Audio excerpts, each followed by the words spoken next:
उसके बाद फिर आप देखें ना, हमें निकाल के, और फिर वो जस्टिस शौकत अजीज सदीकी ने कहा है कि नवाज शरीफ को कहा गया कि इनको निकालें। मरियम नवाज शरीफ को हमने आपने, यानी मुझे कहा गया, उसने कहा कि मुझे कहा गया कि आपने इनको जमानत नहीं देनी, इनको बाहर नहीं आने देना, इनको जेल में रखना है। और इसलिए कि हमारी 2 साल की मेहनत वरना नाकारा हो जाएगी। वो 2 साल की क्या मेहनत थी? वो 2 साल की मेहनत आप जानते हैं कि उस एक ऐसे शख्स को लाना था इक़्तिदार में जिसके पल्ले कुछ भी नहीं था, यानी हमें निकालना था, उसको लाना था, ये एजेंडा था। तो हमें निकालने के लिए बेटे से ना तनख्वाह लेने वाला अकामा इस्तेमाल किया, पनामा से अकामा पे आ गए, और उसको लाने के लिए उसको सादिक और अमीन डिक्लेयर कर दिया, और उसको ले आए। और देखें उसने क्या मुल्क का भट्ठा बिठाया हो कि ये महंगाई उसके आने के फौरन बाद शुरू हो गई, बिजली फौरन बाद महंगी हो गई, हर चीज जो है ना उसमें हर चीज लोगों की पहुंच से बाहर हो गई। ये सारा कुछ उसके दौर में हुआ है। हमारे दौर में तो लोग कह रहे थे कि ये बहुत अच्छा दौर चल रहा है, अगला इलेक्शन भी नवाज शरीफ जीतेगा।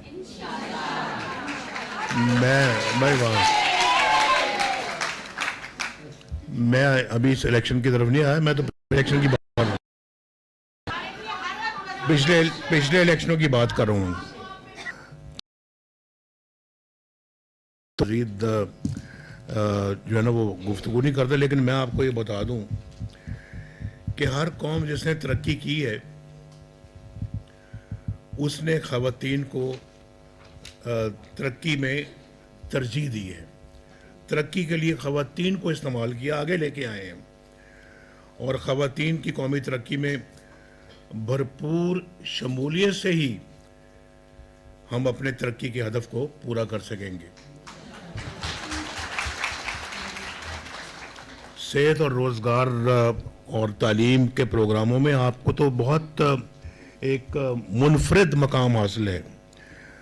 तो मैं समझता हूँ कि ख़वातीन को बराबर का शरीक बनना पड़ेगा तरक्की के लिए।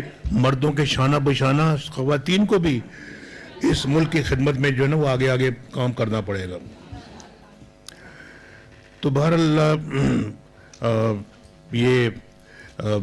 हम तो समझते हैं कि ख़वातीन को आगे लाना पाकिस्तान के साथ ये इंसाफ के तकाज़े पूरे करने वाली बात है, और हमेशा ख़वातीन को पीछे रखा जाता है, लेकिन ख़वातीन को आगे लाएंगे तो इंशाअल्लाह मुझे लगता है कि बहुत सारे प्रॉब्लम हमारे वैसे ही खुद ब खुद हल हो जाए।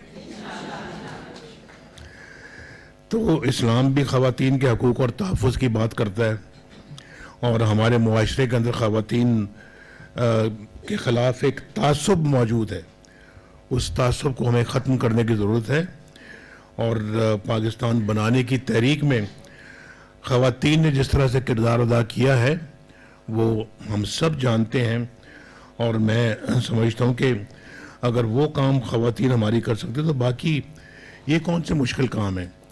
मुल्क के अंदर अगर तालीम को आम करना है तो इसमें ख़वातीन एक की रोल प्ले कर सकती हैं, मर्दों से ज़्यादा बेहतर रोल अदा कर सकती हैं।